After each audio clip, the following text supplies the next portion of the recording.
ฝ้ากองไฟพี่น้อยนอนบ่หลับ11 โมงแล้ว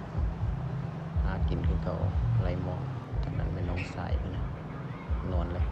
ตอนนี้ยังเฝ้าอยู่อะไรนี่ก็คือผลงานของเฮานะได้มาบางอย่างนี่แหละนี่เขียดการเมื่อคืนนี้กันคากนี่หนูพุกตัวนึงนี่เขาใส่ปันยิงอันนี้มันป่าที่ไรมองบางอย่างนี่แหละถือไรแต่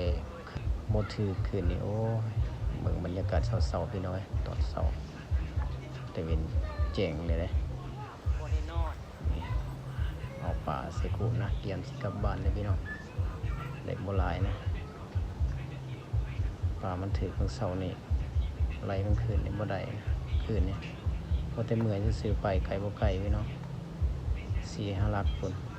ไฟเรือลงไฟเรือขึ้นพี่น้อง